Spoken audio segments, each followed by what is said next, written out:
hang on. Okay. We will call to order the Kodiak Island Borough Assembly work session of Thursday, September 28th, 2023 at 6:30 p.m. and we are in the Assembly chambers. First item is citizens' comments. The call-in number is 1-907-486-3231 and the toll-free number 1-855-492-9202. It's limited to 3 minutes per speaker. Anybody wishing to call in, please do at this time or come forward in the audience. We'll hang on a minute and see if we get any participation.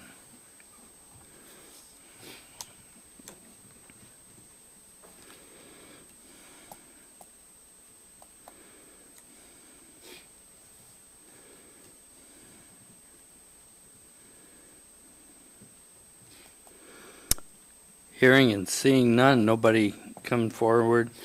We'll move on to the agenda items. First one is discussion to change the personnel manual to match the union contract. Amy?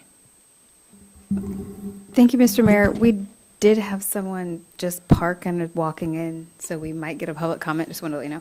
Okay.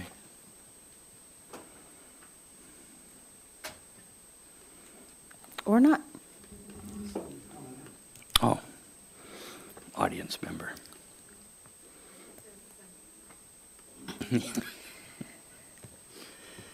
So every 3 years when we update the union contract, we also change our personnel manual to match the changes in the union contract. So what you have before you tonight is all of the changes that would have to be updated in the personnel manual to ensure that it matches so that our union people and our non-union people are treated the same in accordance with the personnel manual. So do you want me to go page by, I know you're going to say that. So we'll walk page by page through this. So the changes start on page 3. There is a couple of housekeeping changes, and this page 3 is one of those where we update personnel assistant to human resources representative. We don't have a full-time human resources person, so our representative is the person that is in charge of this. So that's the update on page 3. On page 4, in step increases, we have updated the language.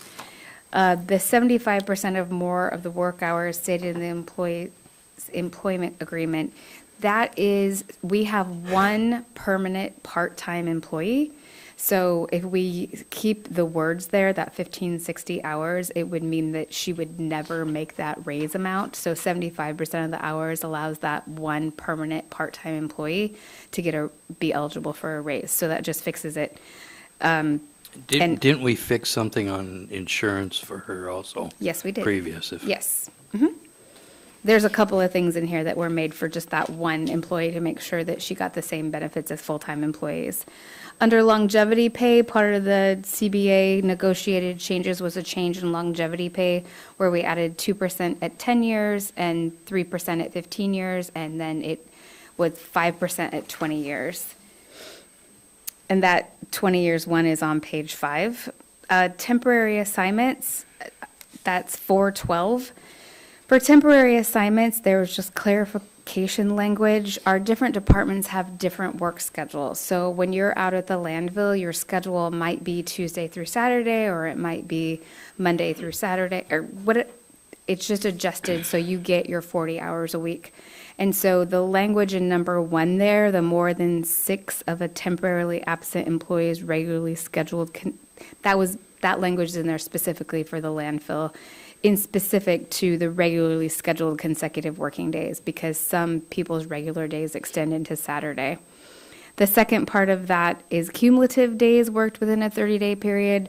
So if you are working in someone else's job or your supervisor's job for 10 or more days in a 30-day calendar period, then you are eligible to the salary that's listed above, and that's their salary range in a step A, or if you're already at that, it would be 2.5% or 1 step increase higher than your pay.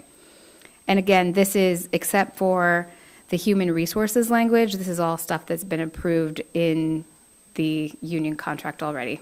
Question, Amy, on Yes. on that. There's time where I'll say a supervisor isn't really necessary. We'll say direction was given, he's gone for the day. How does that figure in? Well, if it's just a day, it wouldn't figure in. The supervisor has to be gone for 6 days, and then on the 7th day, that pay would kick in, or 10 days. So we've had a bunch of different cases you can imagine, but in some cases, the supervisor was gone, but the next person in the chain was sick, so that day doesn't count. Or the next person, the supervisor's gone, and then the next person in the chain was only there for 6 hours instead of 8 hours, so that doesn't count. It has to be the supervisor's gone all day, and they are doing some part of the supervisor's duties. So if there is a case where there's no additional duties being done, we put it on the employee to tell us what duties that they were doing outside. Turn on. Go ahead. I just got a message that there's no sound.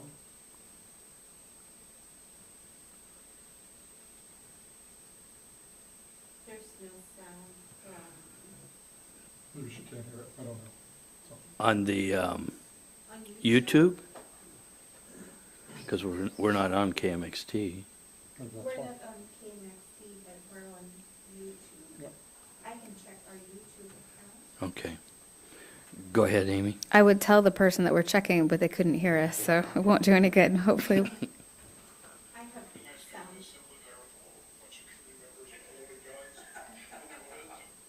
I have sound on YouTube. Okay. Thank you. Sorry, any more questions about the temporary assignments right now? No. All right, moving on to page 6.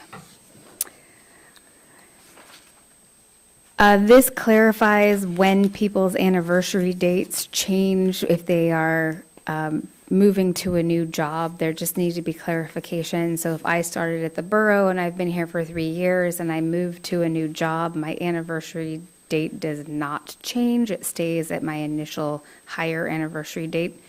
That's what that clarifying language is. These are just things that come up that we are having to verify. In evaluations, in 415, this allows for a time extension for evaluation if a supervisor is unavailable, if it's mutually agreed upon by the employee and the supervisor. If an evaluation is not done in a timely manner, then this employee is just considered as satisfactory. You have to be satisfactory in order to get your step increase every year, so this is one way to make supervisors complete the evaluation. If that doesn't get done, then they're automatically eligible. On page 7, there is sentences removed there. It said that a supervisor who has given their notice of termination of employment shall be required to provide current evaluations prior to termination on all employees not evaluated within the last 6 months. Through practice, the borough has determined that that is impossible to enforce, and sometimes the evaluations you get are not of very high quality. So that's something we're going to still encourage and not let that knowledge leave, but that was something that they found just does not work in practice. The intent being that the evaluations are done before the anniversary of the employee. Yep. In the past, that wasn't being done. So. Right, we do have some long stretches without evaluations, but that's just a managerial mandate that gets done, so we've been doing much better on that now. Thank you. We do offer a flex schedule. The flexible scheduling agreement has to be reviewed on an annual basis, and then if a person moves departments or gets a different job, it has to be reviewed then as well, just to make sure that it works with that new job. That's all that 608 suggests. On page 7, let's see, what section are we in? We're in section 701 about the annual leave. The scheduled hours describe an employee's employment agreement. As of right now, there's only one employee that's fixed. That's that full-time or the permanent part-time employee in finance. So that just allows her to get earned vacation time, even though she isn't a full-time employee. In section 702 with annual leave, I was going to do this anyways, and it turned out to be a really good time during union contracts. We have a 6-month probation period when you're hired. During that probation time, we weren't allowing employees to use any of their accrued leave. So you could be here for 5 months and have earned your 7 days of leave, but you couldn't use it until the 6th month. And then at 6 months, you automatically got 9 days. It's my feeling that when we hire someone, we hire all of the person and all of their life, and we were asking them to kind of give up everything else, every holiday, going back home, whatever, until they've been with us for 6 months. By taking that out, that just allows them to use their leave as accrued. It doesn't affect the borough financially. They've earned it. We were eventually going to have to pay it out at some point, so I feel like that's better work-life balance, and so that's why that got taken out. Page 9, mandatory leave. So in annual leave and mandatory leave, both, one of the things that we did in the bargaining was to move the 75 days to 65 days on how much leave you can accrue as an employee. So it used to be you could have 75 days on the books. Now it's 68 days, and we're just trying to whittle that back to a more reasonable number. 60 work days is actually 2 months, and so 75 work days was 2.5 months. So we would have to pay out all the benefits, take care of the medical, do all that for 75 days at the end if someone was quitting with that much leave. So that was one of the finance director's suggestions, that we start whittling that back to a more reasonable amount. If someone retires and you don't know they're going to retire, that can be a $20,000 hit to your budget throughout the year if you're not planning on that. That's not going to happen a lot, but we're just trying to take care of that. And then mandatory leave, all employees must utilize 10 days per year. And then anything that's over 68 at the end of the calendar year gets rolled into the sick leave. In sick leave 707, there is an update for part-time employees. That's the scheduled hours described in the employee's employment agreement. Again, that's that change for that permanent part-time employee. It's for Sue. And if we have any other employees like that, it just protects them. In 708, which is family and medical leave, we updated. Go Oh, I'm ahead, sorry. Scott. Yes. I have a question about the sick leave thing. It says accrued sick leave, excess annual leave over 68 working days will automatically be transferred to sick leave account. What's the maximum number of days in the sick leave account? There's not. No limit. No limit at all. Okay. And there's not, because when an employee stops working at the borough, sick leave isn't paid out, just vacation time is paid out. So we just had a retirement this week after someone who's been here for 30 years. They had $30,000 worth of sick time that if we were paying out, that's what it would have cost us. But that's just not how that works. That's just how much he had built up. When I retired, I had 2 years worth of sick leave that turned into time and service. And boosted Not here. the amount of retirement. So, Not here. Not here, huh? That's not what we do here. We don't- And Also 140 years old. Is it- Larry? Are employees for the borough under PERS? yes. Yes. And they don't allow sick leave to count for service credit like they do in TERS? No.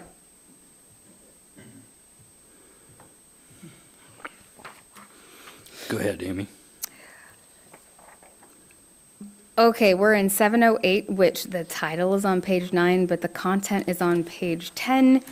The first underlined sentence is changing to reflect an Alaska statute. That's employees are eligible to use family leave if they've been employed for at least 35 hours a week for at least 6 consecutive months, or 17.5 hours a week for at least 12 consecutive months. That's just us matching an Alaska statute.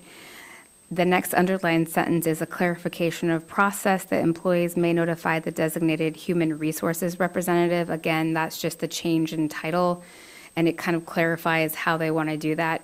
If someone is taking family and medical leave, they use all of their vacation time, they use all of their sick time, and then they would be eligible for leave without pay. What that sentence does, it allows them to save 5 days of vacation time at the end so that they don't come back to work with just nothing to work with. So that's just a clarification of how to make that happen. The final part on there is under the Kodiak Island Borough parental leave. An employee who has been employed, again, that's an update from 12 to 10 consecutive months. That's consistent with the collective bargaining agreement. And I think when we updated that the last time to 12 months, it was an error. And at least that's what I've been told. So it should have been 10 months the whole time. So that's just putting that number back to where it should be. Page 11 is only included because it's the rest of the parental leave is written on that page, but there are no other changes to that. So that already brings us to page 12. Our first change is in leave without pay. Leave without pay can be given for up to 30 days per fiscal year. The change in this contract is once you're in a leave without pay status, no benefits accrue. Good. So if you miss 10 working days in the month, instead of accruing your normal 5 hours of sick time, you would only accrue 2.5 hours, or 4 hours or 4 days of leave, you'd only get 2 days of leave. So it just takes the benefits away from leave without pay. For 710, that was an educational leave without pay section that is no longer used at the borough. So that was removed from the collective bargaining agreement altogether. Can I go back on one? Sure. Sure. Ryan? So when we go through the, When we go through the leave without pay portion, in your scenario of somebody taking 30 days, does the Kodiak Island Borough pay the medical portion for the employee? How does the medical benefits work out on LWAP? So as soon as they hit 10 working days, the borough has, it's in here at the end, it's response, as soon as they hit 10 working days for a reason other than family or medical leave, they will be responsible for paying the portion of health insurance premium for the leave taken beyond that amount. So right now, the borough is paying 90% of that insurance. So if someone's out on family medical leave, this doesn't even come into play. But if someone is like, I'm not coming to work today, or I'm going on vacation or whatever, and that leave has been approved by me, once they hit over 10 days or they don't come back to work or whatever the situation is that puts them there, then we do not pay a proportional portion of their payment. So if the payment's $1,000 a month per employee, which is more than that, but they're paying $100 and we're paying $900 and they're gone for a half of what they're supposed to be here for, then our contribution would be $450. And if they wanted their insurance to continue, they would have to pay $450. I was under the impression that in the healthcare reform, that was done away with. The employer's responsibility was maintained. I am unaware of that. I will look into that, though. And that would be the Healthcare Reform Act. Thank you.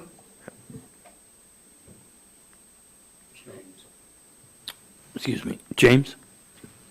Yeah, that's, that's how we see it at where I work, is that if somebody is off for a specific period without pay, then they have to be termed in the system if it's more than 10 days, because you cannot, you can't forward pay that insurance, whether the employee pays it or whether the employer pays it.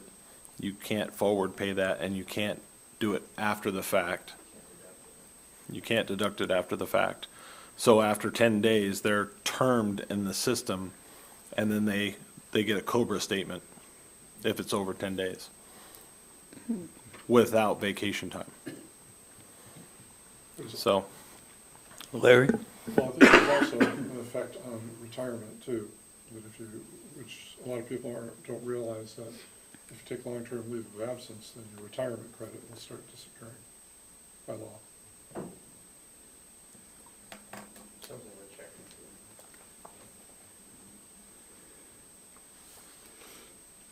Continue, Amy. Thank you. On page 13, it is holiday leave. What you will see in there is just there is one new holiday, Juneteenth, on June 19th, and then there is just kind of memorialized on the bottom. The collective bargaining unit has traded certain days for other days. Instead of taking Alaska Day, they take the Friday after Thanksgiving and so forth, and that's just meant to memorialize those trades. If someone's like, why don't you get Alaska Day off when other people do?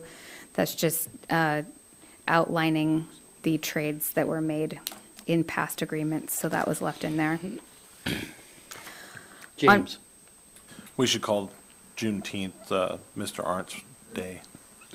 Thank you for that suggestion, Mr. Turner. Ryan? Which aren't are you referring to? Is there a reason that the Juneteenth under section 711 isn't under track changes? Was that in here previously? No, that is a new one, and I don't know why that didn't show up in track changes. Thank you. Oh, I think we celebrated that before, but it was just officially added, but it should have still been in track changes. I'm sorry about that. Oh, sorry, yes? The bottom there, double time on there. That's not actually a change, that just, they Yeah, added so a hyphen. Basically, when you take double time and add it with regular time, it's triple time. Yes, sir? So we're paying triple time.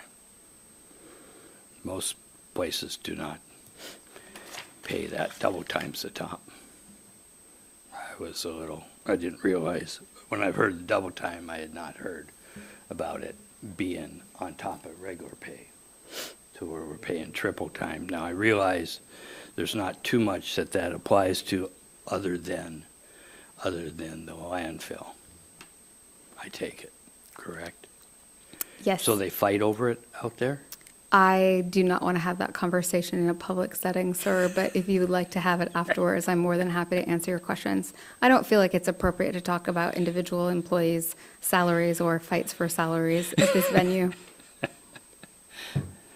Thank you. I just wanted to make sure that was something I wasn't aware of. Thank you. On page 14, moving right along to bereavement leave, there is an updated list of which family members would be included. It was changed to add stepchildren. For bereavement leave, employees are asked to take annual and sick leave. If they run out of annual and sick leave, then they can ask for leave without pay from the manager, so they have their bereavement leave. You got Larry? sick leave bank also, right? Yes, we do. That's the very next section. 717 is the sick leave payment. Sick leave bank, the finance department keeps the accounting of all the sick leave balance, and the rules are actually on page 15. Not all of those are changes, but just broken up so we can follow them easier. There is a limit of 22 days in any calendar year. And this outlines the finance department's job of, after 300 days, no more days can be taken unless it's depleted to 250 days, and just breaks down how that's taken care of. And if you don't donate, you can't use it, and if you do donate, you can. And so every year, people donate 1 day, which is 8 hours, or they're asked to donate more if there's a shortage of days. And then employees, if they don't have sick time, can also get it from other employees. If there's someone who has a lot and they want to share, they can give it. Ryan?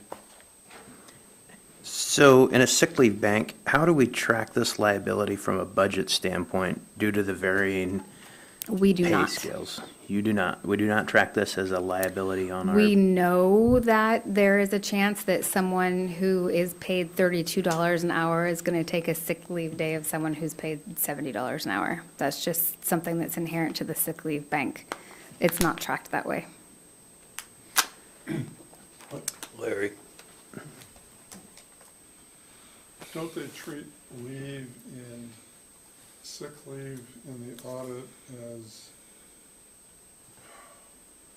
don't they have to include that as a liability? It is Something for the listed It is listed as It's a listed, liability. but not- Oh, look, my finance Dora. director. So it is for enterprise funds, but the sick leave bank is not the same as people's sick leave. And since payouts are only mandatory for a vacation, not sick pay, it's only counted accrued for vacation, not sick. Thank you. Amy? I didn't know she was there. She usually sits over there. I didn't know she was there, and I told her she didn't have to come, but now I'm really glad that she was there. So thank you, Dora. Page 16, that's still a part of the sick leave bank. There was language updated, but not really defined, but that says sick leave days can only be withdrawn from the bank for participants' serious illnesses. There were employees in the past that were using it for stuff that was determined not serious. Again, there's no definition of that, and that's very hard to define. But if there's sick time there and they're under their 22 days for the calendar year, they are getting it. Regular full-time and regular part-time employees are eligible to participate. Again, this is good for our employees that don't work 40 hours a week. And then there is the change here is employees who have completed their probationary period, so they've been here for 6 months, they're eligible to donate 1 day, and that gets them into the sick bank if they want to. The only problem that we run in with that is we do have employees who use their sick leave as soon as they get it, and so when they hit 6 months, they don't have 8 hours to give, and so then they have missed their eligibility. So we've had 2 recently, so what we've done with them is we've added like another 2 months in there, so they have another chance to gain 8 hours so that they can get in the sick bank. And then if at that point they don't make it in, then they have to wait until their year anniversary. So we're trying to let people get in there, but they have to not use all their sick time in order to make it in because they have to pay in with 8 hours. At the bottom of 16 is moving expenses for new employees. The only change is that anytime an employee is spent in a leave without pay status gets added to their timelines of what they pay back. So if you've been here less than 12 months, the Kodiak Island Borough requires that you pay back all of your moving expenses. If you're between 12 and 18 months, it's 75%. And if you're between 18 and 24 months, it's 50%. After 2 years, then you are not required to pay back your moving expenses. But however, if you take 2 months of leave without pay, then that timeline adjusts to that leave without pay time. Ryan? All right, I've got a difficult question. Hopefully you can explain this. So moving expenses for new employees, do we 1099 the employees for their moving expenses? Are they taxed for them? Yes. Yes, absolutely. So how do we have a? Well, wait, but here comes my finance director, so. So the follow-on question is, how do you have any allocation longer than 12 months if there's a 1099? It's not a 1099, it's a W-2, because it's payroll. Okay, I would definitely like have a conversation about this at another point, because Okay. we just had this issue as well. We've had it a couple times. And there's an actual IRS regulations where the employee will go and ask the IRS for that tax back. Yep, if we that's have to exactly claim what it. I'm referencing. Thank you. Any other questions? Amy? The last thing on this page is the clothing allowance, and I'm not seeing the change on, there's no change in clothing allowance. It goes to travel. While we are going to do many more changes to travel in order to update to the collective bargaining agreement, the underlying areas, basically the borough and its employees are expected to make every effort to minimize the cost of travel. And so these changes are kind of addressing that. When the employee travels, the borough is responsible for lodging and transportation. If you're out of town on official business, and it lays out the per diem rates, we use the GSA rates because we use the Department of Defense rates because we're not in the lower 48. And it lays out that on your first day of travel, you get 75% of the daily rate if you're traveling, and on the way back, if you're traveling, it's 75% of the daily rate. And it lets people know that the borough is not paying for excessive travel or first class or gourmet meals, alcohol, parties, etc. And then all of those travel expenses are submitted prior to, and employees have to have a travel authorization form. There are a lot of variables in the travel policy, and finance is working on an update of that just to clarify that, some of that information. But this language here makes it match the CBA right now, and so that's stuff we wanted to make sure that we got in there. James? First of all, I'm very upset that we're not paying for the party costs. Second, The what cost? party, Especially Bummer. the scotch. is this a typo or is Uber, Lyft, and tax public transportation? I think that's a taxi? typo. It should be Is it supposed to be taxi. taxi? Absolutely, thank you. Okay. Unless there's a new form of Uber and Lyft that I am unaware of, but thank you. So, Larry? so when somebody does travel, somebody reviews the travel before they go to town? It's not after the fact, or is it? No, it's before. We before. have a travel authorization form for assembly members, the mayor, and all employees, in which you estimate how much it's going to cost, and then if it's over $1,000, manager has to sign it. So I just did mine for AML December. The mayor we're working on his. It's not quite signed because I have some questions for December. And so that, A good thing. like how I say that in a public meeting, that's right. But that's, so it goes to finance. So even for mine, finance has to approve it. Doesn't matter how many times I sign it. If a finance doesn't approve it, then so it just gives the department director an estimate of what that travel will cost in whole. So registration fees, Ubers, Lyfts, and taxes, and accommodations, just so they make sure that they're staying within their budget and that they have the money for those people to travel. And then when you get back as an employee, you have to turn your per diem rates Receipts. and receipts and all that back in with that travel authorization form in order to get paid your per diem. Why? Because it shows when you traveled and that you actually traveled. You know, especially taxis or Ubers, receipts. Mm-hmm. No, I understand that, but I mean, if somebody goes on a 3-day trip and they're paid at the government rate, No, they don't have to show receipts. they don't have to show receipts. No, not for the per diem.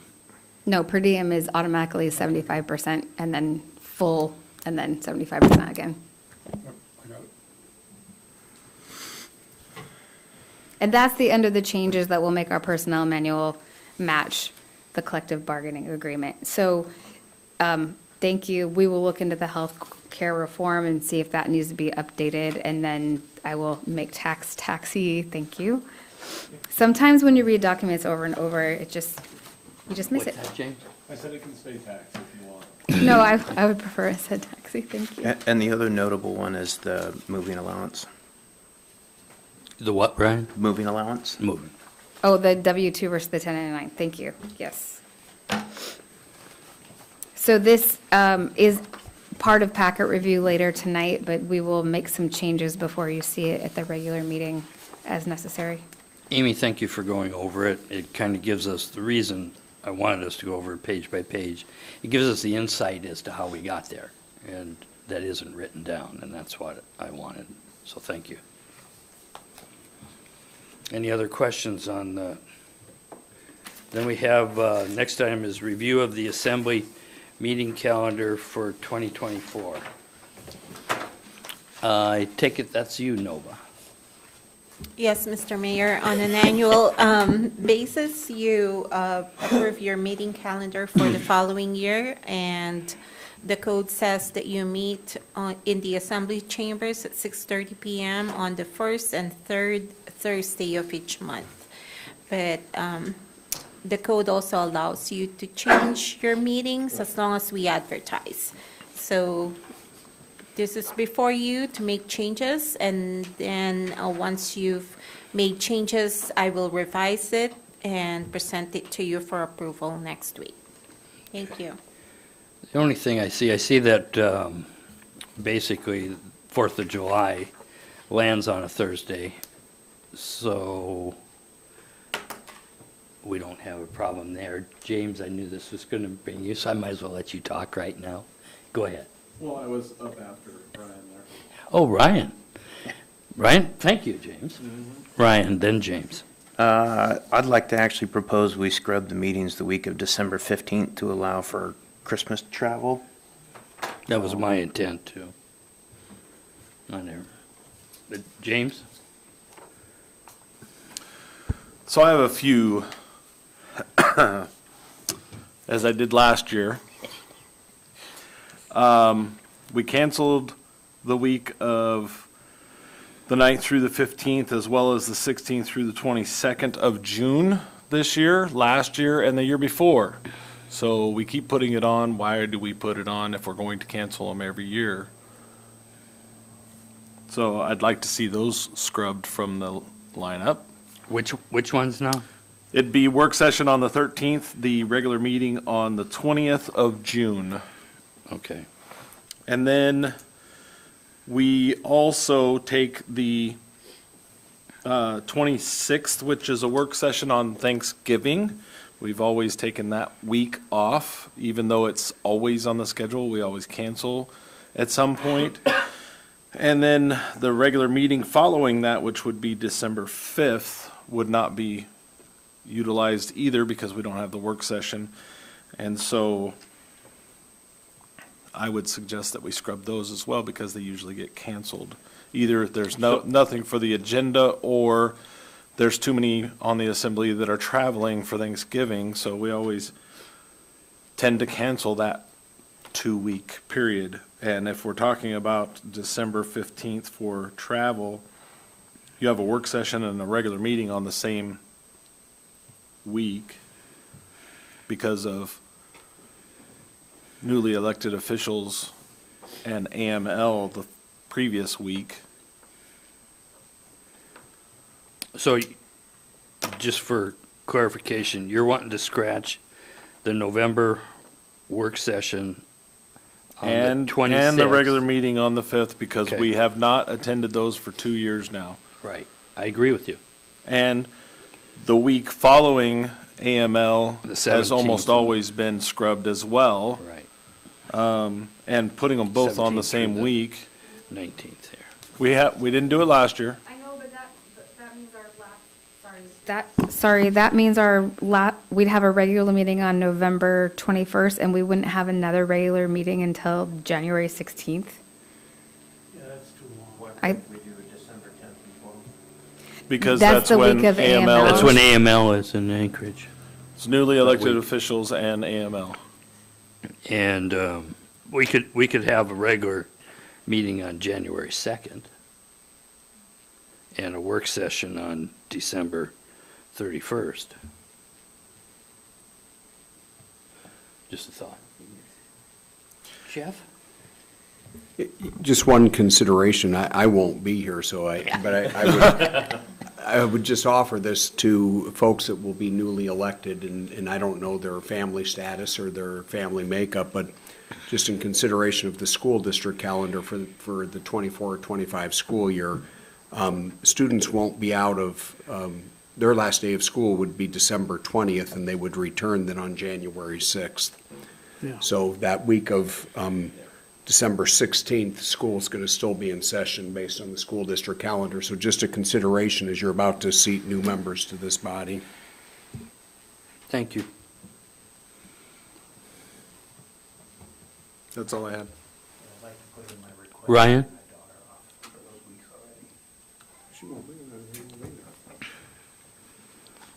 Okay. So we have several recommendations. So let's go back to the June. Start with the June.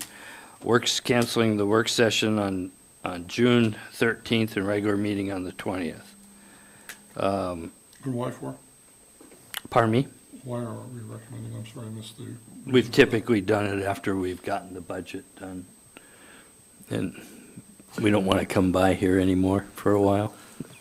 That's a long time. That's another 6 Three- weeks before regular meetings. In June? 3 years in a row, we've canceled those two meetings. Yeah. This On is- the week, on the regular meeting of the 6th, we typically cancel that, or we have it scheduled sometime in May to cancel those two. That's what we did this year as well. What we can do on the July is on the 9th, a work session, and on the 11th, a regular meeting, and then switch the 18th and 25th of July, work session on the 18th. I'm just wondering Larry? if we've canceled it 3 years in a row, that can tell us it's easy to cancel if we need to. But if we're here and we have business, it's already on the schedule. If we don't put it on, we rarely add things to the schedule for personal reasons, I suppose, but. James, I'm going to let you answer that. So this is the same argument we have every year when we're discussing the calendar. And I've pointed out that we cancel it every year, and somebody always says we should leave it on there just in case, and then we cancel it in May. So we can do whatever you want. I just foresee us canceling it again. And he's been right, 3 years in a row. at least. I was gonna say, he must not be married if he's been right 3 years in a row. Scott? Well, I think skipping 5 weeks between meetings is just, I think. that's- Where are you skipping 5 weeks? From June 6th to July 11th, That's not 6 weeks. 5 weeks. I said 5. I might have said 6. But 5 weeks anyway between them, and that seems too long to me. There's business for the borough that has to be done. I don't disagree with that. Okay, And we don't Amy. have to cancel them now, we can cancel them the day before. Uh-huh. Okay, Amy? Since I started May 1st, I really appreciated that break in June, so that was awesome. But what if we just did what James is saying, the 13th and the 20th, got rid of that work session, get rid of that regular meeting, but we could add something in that last week? There's nothing scheduled that last week? What? is It's there not some- scheduled because Independence falls on that Thursday the next week. But we could do a work session on the 25th and a regular meeting on the 27th, which isn't the favorite model because it's 2 nights in 1 week. But at least it would be not such a big break between meetings. It's a good point. That works. If I can. James? So what I suggested last year is putting the 20th, not the same dates, but the 23rd of May as the work session. The regular meeting would be then the 30th, and then you typically take those 2 weeks off. Yes, they coincide with Juneteenth or Scott Orange Day. You do a work session on the 6th, and then you have 2 weeks before you have the regular meeting on the 27th. Or you do the regular meeting on the 13th, and you take the 26th and, the 20th and the 27th off. That's another way to do it. Or do it the 2 meetings in a row, which I'm fine with as well. Okay, say that again, because you got me laughing, and then I forgot. I was having trouble following. Don't make them say it again. No, we'll let Amy 25 and 27. 25 and 27. But the same issue applies to the end of November and all of December, where we have even more time between meetings. And I think we have to have at least one meeting in there, regular meeting. Or we don't have to have a regular meeting, we can call a special meeting.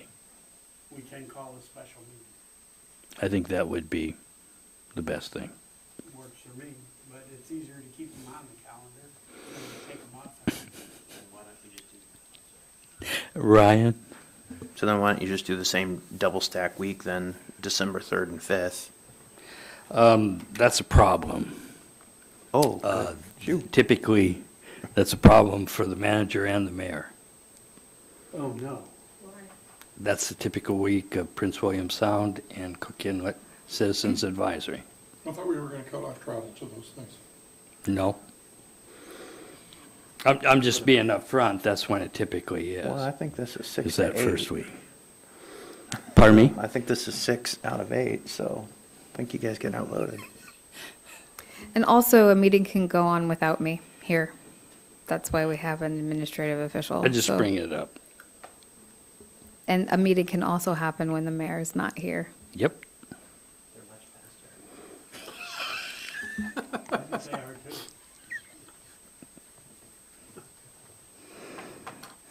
So, Mr. Mayor, can we go Yes. back to the May and June, please? Yes. Before we tackle the December one? I'm gonna let you talk through that, Okay. Nova. So Go what for it. I understand is being offered is that we hold a work session on the 23rd of May, a regular meeting on the 30th. That was what No, the James only thing had that would said. change on the calendar is that the 13th and the 20th would be canceled, and the 25th and the 27th of June would be work session, followed by regular meeting on the 27th. Correct me if I'm wrong. Is that, Yes. That's is I that had what is being offered? marked, yeah. Okay. Yes. Basically, our budget needs to be done by the 10th of June. So the regular meeting on June 6th is appropriate. And if we had to have a special meeting on Monday, the 10th. Go ahead and pencil it in. So, Okay, I'll repeat. With May is staying as is. In June, you're going to have a regular meeting on the 6th. We're canceling the 13th and the 20th. right. And then we're having a work session on the 25th and a regular meeting on the 27th. That's what I interpreted. Okay. Thumbs Sounds up good. on Thank you. everyone. Okay. I polled the assembly. Is there a work session between the regular meeting on May 16th and the regular meeting on June 6th? No. There's a work session on the 30th. Yeah, there's 5 Thursdays in May is why there's the one vacant, Scott.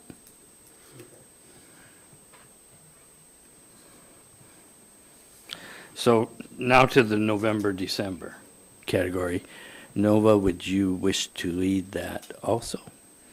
So in November, what's being suggested is that we cancel the 26th, the 5th, the 17th, and the 19th. I'm sorry, where are we? November and December. 26. Repeat that?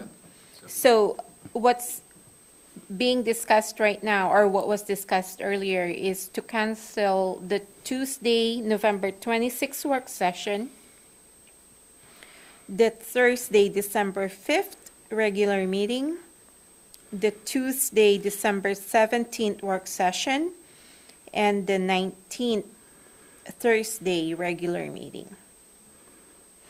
I don't think we can go that far without a meeting. I think we have to keep the 17th and the 19th. Okay. Ryan? So just as Nova stated, however, I was suggesting a work session on the 10th and a regular meeting on the 12th of But that's December. AML. That's AML there. I think, what's the Christmas calendar for school again? Out the 20th. Students' last day will be the 20th, and they'll be returning on January 6th.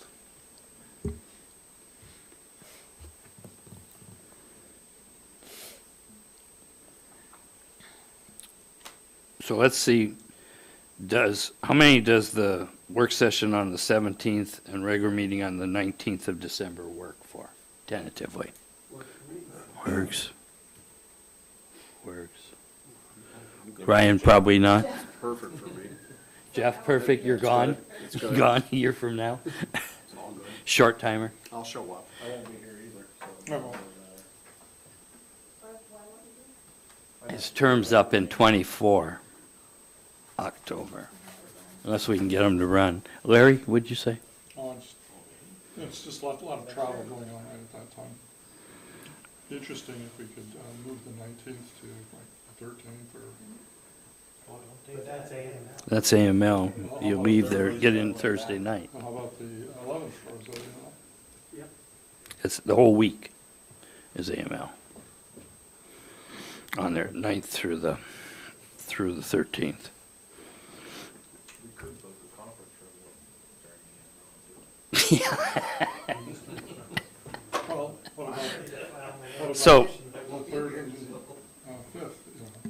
that's, some of us are working on that too, but. So. That's a year away. The 17th and 19th, it sounds like works for most right now of December. So Who knows what's going plug on? that work session in, Nova, and take the work session on November 26th out and regular meeting on December 5th. It can always be adjusted if there's a problem. Yeah. or no Got it. problem. Thank you. Okay. That was tough. James? Any other questions on the calendar? Unfortunately, yes. Okay. The regular meeting on the 3rd is directly after an election. October. And we had the same thing, we have the same thing this year. We do every year.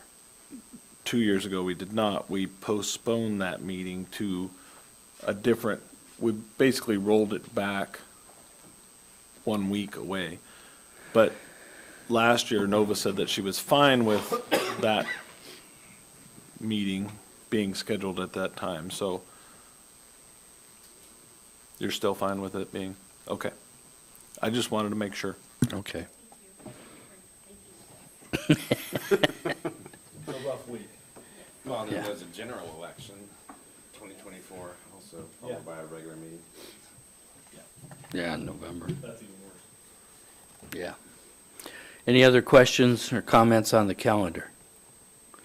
Okay, we's done with Mr. that. Mayor, if I could, there's a conference, an annual conference on May 19th through the 22nd for the clerks. I just thought I'd ask the assembly, how do you feel? There's not going to be a meeting that week. How do you feel about the clerks closing the office to attend a conference? Are you okay with that, or would you like me to have one person stay? I kind of question that a bit, but what's the, Close it down. close her down? Team building. Okay. Jared? Oh, yeah, close it, yeah. Okay. Larry? You're not following the Is there a recommendation? I'm doing it again. Okay, polled them and they agreed, so I guess you can go. Sounds good. Thank you. If ever you call a meeting, I can participate via Zoom. Thank Okay. you. Thank you. Any other comments? Okay. Larry? I'm wondering if we could maybe take the lead and schedule tentatively, Your mic? Please. schedule tentatively in our calendar, and maybe it's too rigid, meetings with the school board and the city of Kodiak. It would allow us to plan, and it wouldn't make it at the whim of the city wanting to do it, but that we actually. Pat and I have talked about doing that after the election. So that's what one of the things we'll be discussing. Well, it certainly requires a conversation with both bodies. I would think Besides so, us. besides the So we mayor's. can't do it now. Right, but the You're mayor said, suggesting putting it on the calendar, though. yeah, so I'm the not in public's favor. aware of it. But you're just the mayor, the assembly makes the decision, don't we, Scott? No, the city makes the decision when it's a joint, it's Well, I a joint understand- I deal. understand that, but the We don't calendar- get to just throw out when a joint work session's gonna be, I Larry. do understand that. Pardon me? It's supposed to be quarterly. That hasn't happened in a while. Bring some fresh It hasn't happened in many, many years. s'mores. So, anyway, Just a question, when you say quarterly, is that something that's in code, or is that something, I don't think it is. just a planned activity? Yeah. I believe that it would be good, whether it's in our calendar or not, to have deliberations with both bodies to decide that. I don't disagree. No, So you would meet with the mayor and then come back to the assembly? yeah, Good. that's what it is. It's gotta see what she thinks works fine. and then And the bring it back to you, superintendent, Absolutely. the school board. And the manager. Ryan? Maybe we can bring some agreements and get those updated, if that happens.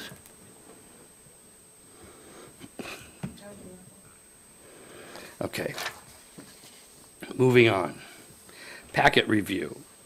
Awards and presentations. There's the proclamation declaring Filipino American National History Month, resolution number FY 2024-6, approving the assembly meeting calendar for the year 2024.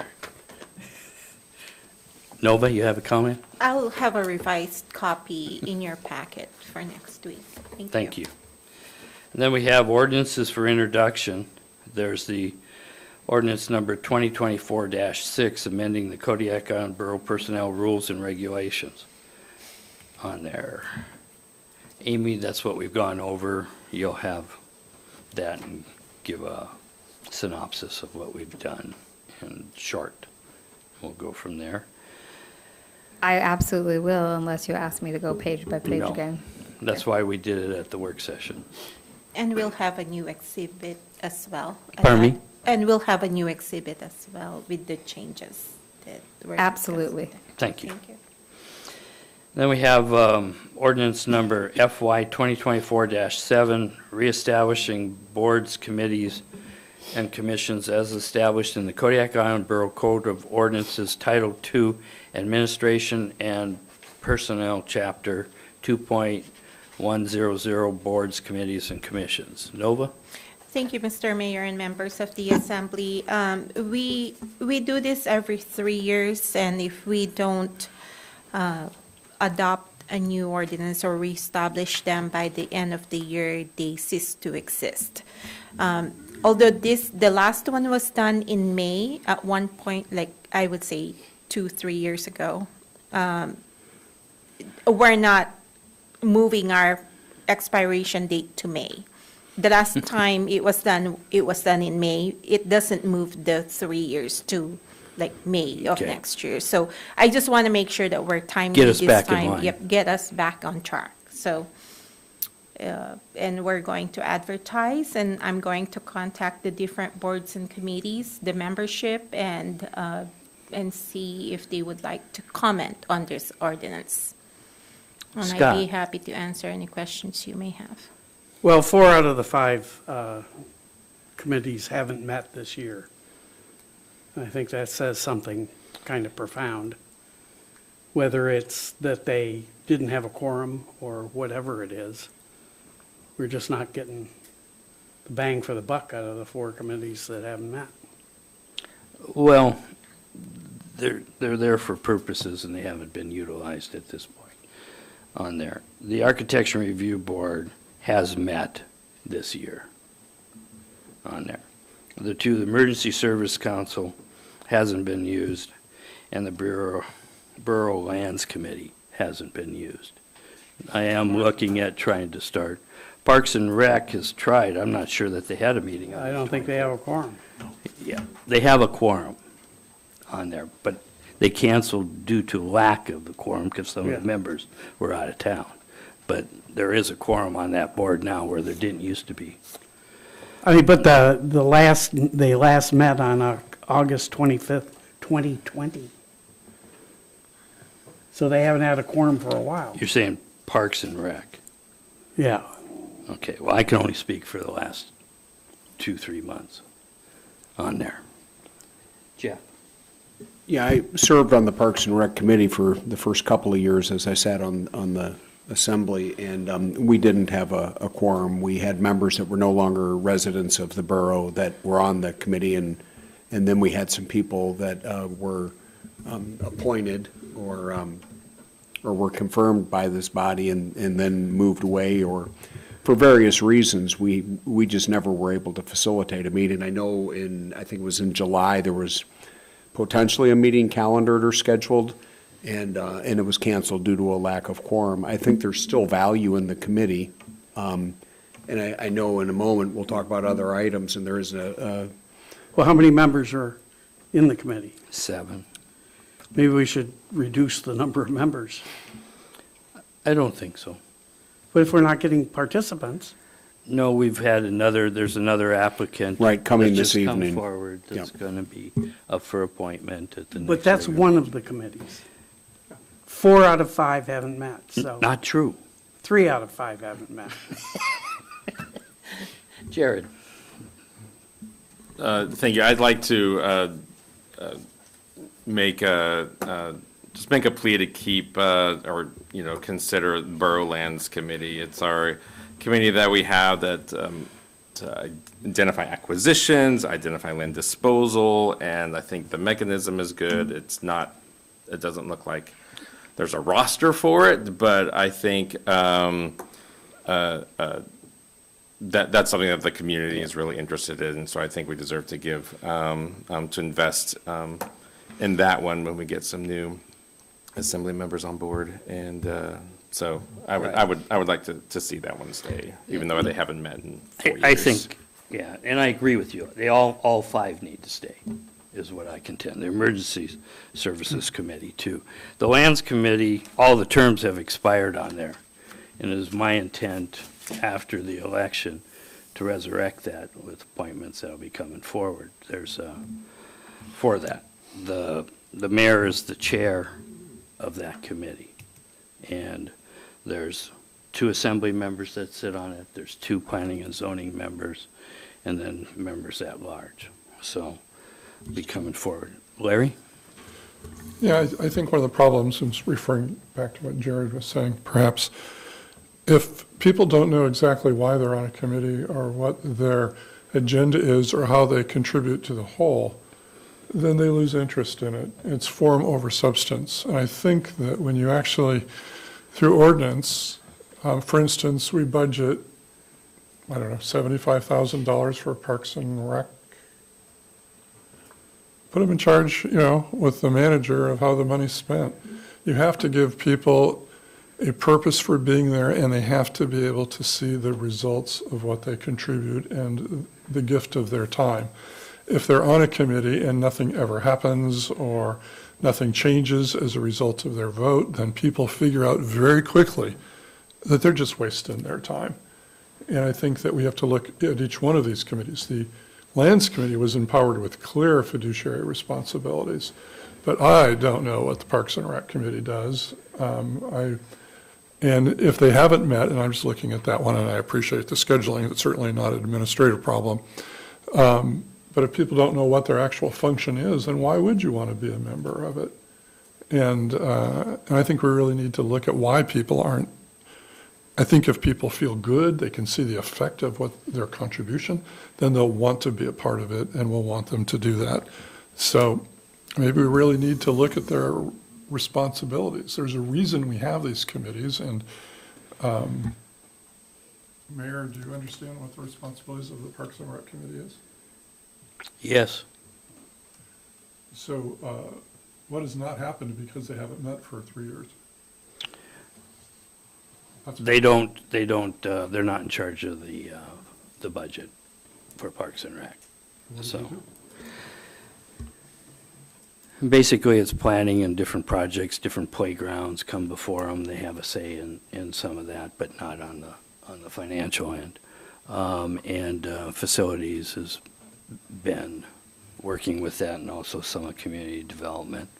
So it's, we're basically, since I just recently became mayor, we've had some appointments there. There's another one coming forward to make it easier. They would have had a meeting here earlier this month, but one of the newly appointed members had to travel out of town, and so, and someone else wasn't available, so they didn't have a quorum for that meeting that was scheduled.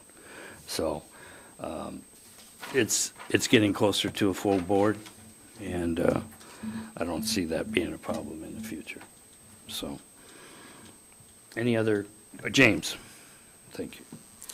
So I don't disagree with Larry. What I do have a comment about is the money that is budgeted in Parks and Rec is typically salaries or wages of some sort, if I remember correctly. There is very little budgeted for R&R. Or R&M, if you will. I think it might be under 10,000 in that entire budget. I'd have to pull out my book, but it's not a lot. A lot of it is salaries. But also, I do think that that, when we talk about Parks and Rec for the borough, I've mentioned this before, we forget all of the other parks throughout the borough. We always say that they're city, or we say that they're village-operated parks. So when we talk about Parks and Recreation, that committee should be overseeing all of those things to a certain extent. But there isn't a lot of that going on when they do actually, or when they did actually meet in the past. They just talked about the 2 parks that we actually have on the road system. Actually, we have more than that. Well, they usually only talked about 2. So I agree there are more parks, but they're only always talking about one specifically, and that is at the bottom of Otmaloy. But as far as the lands committee, once we had the vacate of the person that was in the borough office, that kind of ceased to be a priority anymore. And so a lot of people didn't come because there was nobody overseeing those meetings, and that's all I have to say about that. Yeah. So, Jeff, you had your hand up? Yeah, I don't need to speak. Okay. Larry, did you have your hand up again? No, Okay. I didn't. Basically, I would hope we extend all 5 of these committees here next week. So, with that, I think we've, oh, you do now. Jeff? I thought I could bite my tongue. I'm sorry, Mr. Mayor, but thank you for the last bite at this one. I think one consideration, if we do extend all 5 committees going forward, I think at some time, as you start looking at the budget and just obligations, each of these is got a budget allocation associated with it. And if the work isn't being done or the committee's not meeting, that money could be reallocated for other purposes within the borough, and that may be a consideration for this body at some point to look at. If you're not getting a quorum or there's a lack of community interest in them, then it may be time to look at them and say, we're not going to fund it this year, and we're going to use that money for other obligations. Yeah, reappropriate. Larry, you'd like it now? Yeah, just to comment, I remember when we talked about the budget for Parks and Rec, and we were told at the time that the money was actually being moved to other accounts, everything from mowing lawns to, because it wasn't being used. And we also talked about really reaching out to the city, and they're well-funded in their Parks and Rec, and they do a wonderful job under the leadership that they have with Mr. Gross, at least in my opinion, but to work together. And the borough has paid for playgrounds at every rural school and town school for the most part, and those are certainly available. But I think it's one of those areas that we really could sit down and work with the city and enhance quality of life, because people cross into different parks at different times and they don't. So maybe that's something we could put on the agenda when we talk with the city, whenever that gets Joint work calendared, session. is to talk about areas that we could certainly do a better job working with. And certainly in applying for grants, it's not as parochial. We could develop a plan. And also, it may be that our Parks and Rec departments could combine into one unit where, they'd look at a global approach. I don't want to say like the dog catcher, right? We don't call them that anymore, do we? Yeah, animal control. Animal control. And, but kinda in like any the case, dump. if maybe we could talk about that in the future.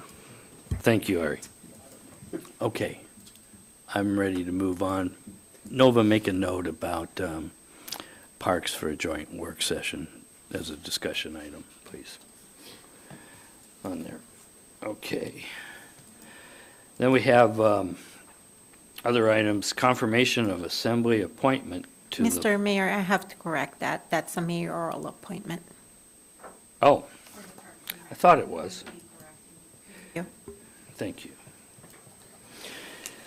Appointment to the Parks and Rec Committee, this will get another person on there. And I need help pronouncing the name. Faumui, Pisa Faumui, I believe. I'll have you help me next week, too. Thank you. Next item is the manager's comments. Mr. Mayor, we have another one also, which is the It wasn't service on area, mine, sorry. the Monashka, yes. It's the Monashka Bay appointment of Mr. Tom Lance. Yes, you mentioned that to me, Tom. Thank you. Make a note here. I've been trying to get him for 2 years to put his name back in there, and so I'm thankful he finally is doing that. And you also mentioned, we have a problem, there's only one member on that service district board at this time, and he chose not to file a petition for reelection, but he is choosing to write in. Yes. But that still leaves them 3 and no quorum. It's a 5-member board. And I think that one of the things that I'd like to have a discussion with you guys, and I'll throw it out here right now because of this board, I'd like to see us look at combining the 2 Monashka Bay Service District boards. We've had problems in the past on both of them with getting quorums. So it'll be probably a discussion item at some later date. So that's all I have on that right now. Amy, now we'll go to manager's report. Thank you, Mr. Mayor. Yesterday, we celebrated Paul Van Dyke's retirement. We had a party, and we invited people who previously worked with Paul over the last 30 years if they were available to come in, and we had a pretty good showing. I received the signed offer letter from our new IT director, who will be starting on October 16th. Our state lobbyist, Mark Hickey, is scheduled to be here for the work session on October 26th. He will also be in town on the 27th. I met with the Kodiak Island Borough School District about the Port Lion School concerning solutions and costs for relocating I think they estimated 300 to 400 bats that are currently not paying rent in that school there. They had Fish and Wildlife Service out to look, and we've all gotten a history in bat behavior and about when they're there and how they leave and why they are gone this year. We will be placing bat boxes, and the Kodiak Middle School Industrial Arts students are currently making the bat boxes that are going out there. And we have a schedule and a plan for cleanup of that school facility. So we're excited to get that cleaned up. They did have an air quality test, and the air quality test did pass out there, so that was great news. As you may have heard, we have a possible federal government shutdown. We will talk about the actual impact to the Kodiak Island Borough in a second, but I just wanted to let you know that I did talk to staff and Governor Dunleavy and Senator Sullivan's office this week about how Kodiak Island is unproportionately affected when the government shuts down due to our high percentage of Coast Guard personnel here. I was unable to do anything about it when it happened in 2019, but I am happy to use my voice now to speak up for those folks. So I spent quite a bit of time on the phone with them, and they were very receptive to why Kodiak is perhaps different from other communities when the government shuts down. This week, we had the U.S. Army Corps of Engineers here as part of their Defense Environmental Restoration Program for formerly used defense sites. And so our staff went and met with them in person out at Saloni Creek, specifically looking at underground storage tanks that might be out there. And we also broached the subject of the years of lead that were left out there, as that's been used as a firing range ever since World War II. So we have that conversation started. I believe that Jenna and Dave both went to the informational meeting that they held at the Wildlife Refuge on Tuesday night. So we are starting a relationship with them and learning about those sites in the community. In engineering facilities, I just want to hit on a couple of highlights. The North Star windows and siding phase is officially done. We did the final walk around on the 27th. The contractor has actually left the island. Work has been accepted, and we're just waiting for that hardware for the doors. It still is not here, and until that is replaced, installed, and inspected, will not officially close out that project. Coming up here in the next couple of weeks is the start-up of the pre-treatment plant at the leachate treatment facility. The electrical stuff is happening. Dave wrote commissioning, so it sounds very fancy, for October 3rd and 4th. And we anticipate between October and 9th to 13th, the start of the pre-treatment portion. So I'm very happy to get that IT director in on the 16th in case we're running into technical difficulties with remote IT information. As you probably noticed on Tuesday, if you were here, the heat is definitely working in the Borough building again. The oil furnace is in service. The electrical one is not yet, but the electrical conduit has been inspected. That's going to be running underground. The backfill has been okayed, so as soon as they get the backfill complete, and if you've looked out there, you'll notice the sidewalk slabs have been removed and set in a pile. That's how much concrete costs we must recycle and reuse. That will all be put back, and then the generator will be moved in place. So that is progressing, which is great. Our E&F director is going to be out of office from October 2nd to October 27th. So we'll have some discussion next week about who will be the admin official. Previously, it had not been another department director because our assessor was doing double duty. We didn't have a community development director, and it cannot be our finance director. So now that we're fully staffed, we're going to be adjusting how we handle the admin official when the E&F director is not here. For finance, Dora wanted to let us know that if the government does shut down, that we do receive direct federal funds such as PILT from the government. That shouldn't affect us because we usually don't get those till June or July. We may be indirectly affected if the state government doesn't get funds that we would normally get, like our school bond debt, if it goes on long enough. And we will be affected if the Coast Guard doesn't get paid. We get about $35,000 a month from the Coast Guard for the landfill, so we wouldn't get those payments until the government started back up. Everyone should know that the next property tax deadline is October 16th. So if you did not make a half payment on August 15th, your full payment of taxes is required by the 16th. If you did make a half payment, your second payment is due by October 16th. And just as a disclaimer, if you're paying a mortgage, this is wrapped in your mortgage. So only for those people that are paying taxes on their own, because that's been confusing for some people this week. Assessing, things are pretty much the same, and community development, the commission held a regular meeting on September 20th, and Chris is working very hard on the pro-housing grant and has met with a lot of people and been attending AARP webinars and bringing a lot of new ideas in to the borough, such as having communities that are accessible to seniors, and you can get certified as a senior accessible city, and just some new stuff that we probably haven't looked at before as a borough. So excited to have his ideas on board because they are new and fresh. And that's all I have for the manager's report tonight. Thank you, Amy. Any questions? Scott? Can you tell us about the new IT director? I think that he tells his boss tomorrow, and so I'd like to give him time to announce that to his workplace. He has accepted the offer, but when he did, it was, he wrote back and said, if everything goes well, October 16th. So I just want to give him, I mean, I'll tell you offline, absolutely, but in the public setting, I'd rather wait one more day. Works for me, thank you. Jared?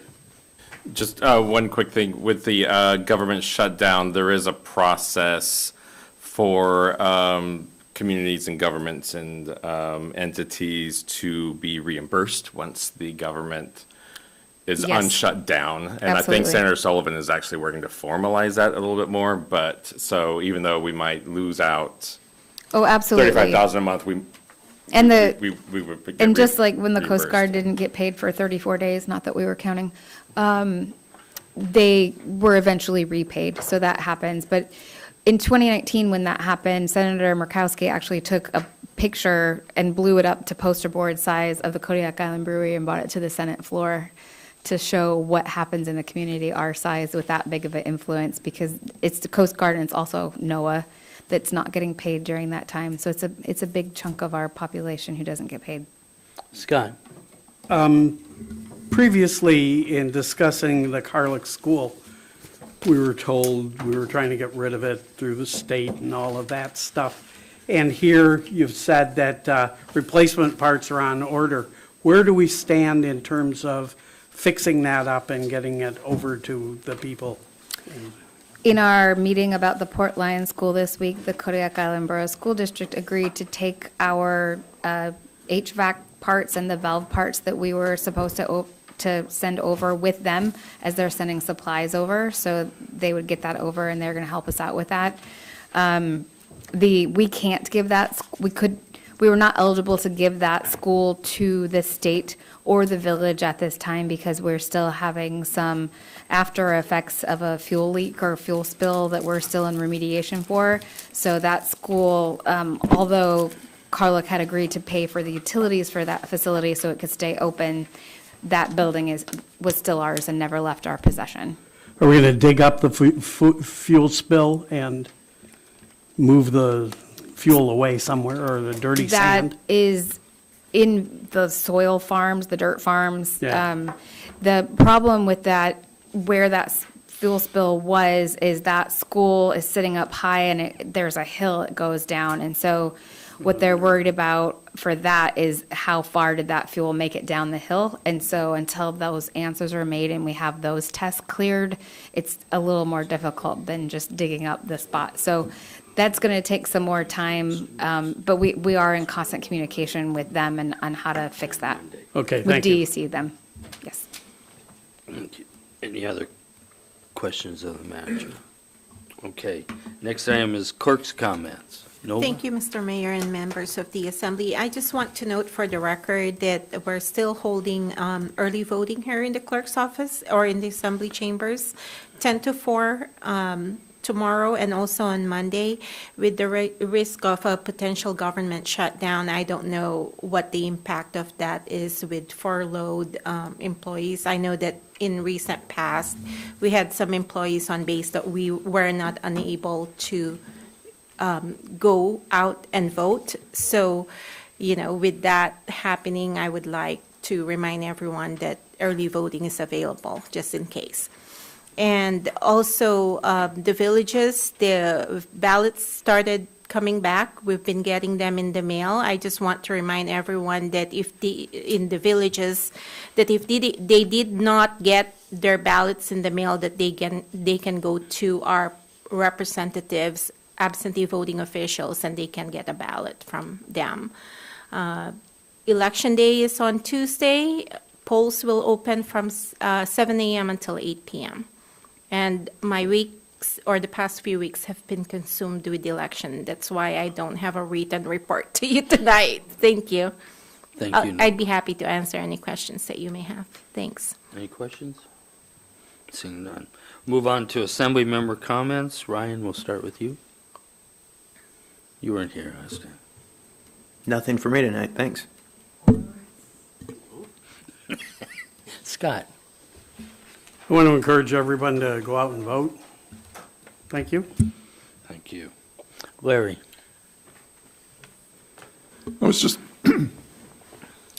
when I worked for the school district, every month I provided the school board with a listing of revenue and expenditures that would be presented to the school board, and they would actually approve it.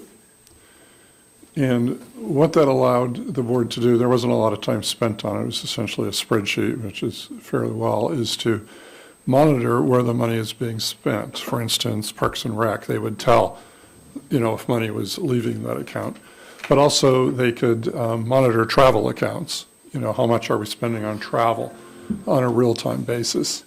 And it seems as budgets get tight, and just reading some of the accounts that people have given during election time, as the public really wants fiscal accountability, it would seem like it would be a good idea for the borough to think about producing a monthly revenue and expenditure report.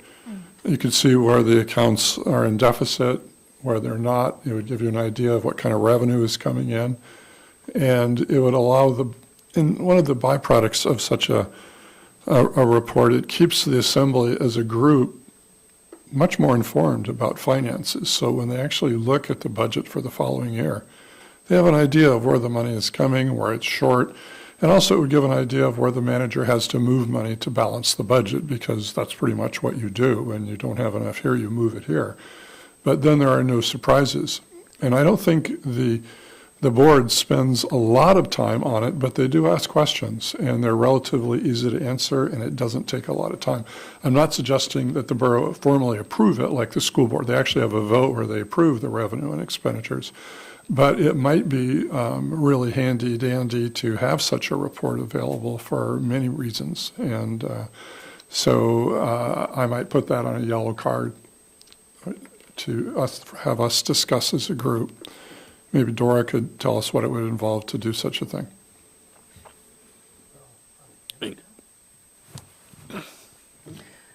Jeff? Nothing further, thank you. Jared? Thank you. Yeah, I want to echo what Larry just said. We've asked something similar of previous managers, so I guess we'll ask again of this manager. This is something that I would like to see also. Maybe not monthly, maybe quarterly, some financial reports, but I would support what Larry said. And I want to thank the Chamber and KMXT, the Daily Mirror for the candidate forums this past week, and thanks to the candidates for coming in. I think it's really good and important for a democracy for people to hear the candidates' voices, and special thanks to Nova for jumping in last night to help a particularly difficult candidate who had something special he needed. I'm just kidding. It was all good. But so special thanks to Nova for helping to make that work. So that's it. Thank you. James? Thank you to the candidates that are running. Thank you for everybody that votes this election year. Hopefully we get a good turnout. Unlike some other years where it's been pretty dismal, I hope that everybody gets out there to vote. On the point that Larry made about the financial information from the finance department, Dora used to put out something like that, and there were a couple of assembly members that asked her to stop putting it out, and so that was discussed during I believe it was a regular meeting a few years ago, and that ended that. And so if we're going to talk about that, I think we have to bring it up at a work session and then a regular meeting as well to state that we want that. But she used to do it all the time. I believe that it came out quarterly.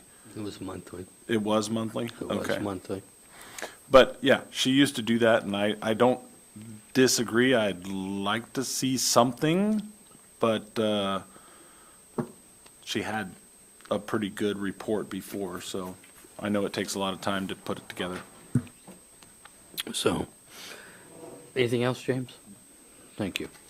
The only comments I have is, please, you have Friday and this coming Monday for early voting, and then an election on Tuesday, 7 a.m. to 8 p.m. So please get out and vote, and your vote does count. And you're talking to, that's coming from a guy that lost by 2 votes, and then in the recount it was 3 last year. So it makes a difference. So with that, the official travel calendar is December 4th, newly elected officials training. December 5th, Alaska Conference of Mayors. December 6th through 8th, Alaska Municipal League's 73rd Annual Conference in Anchorage.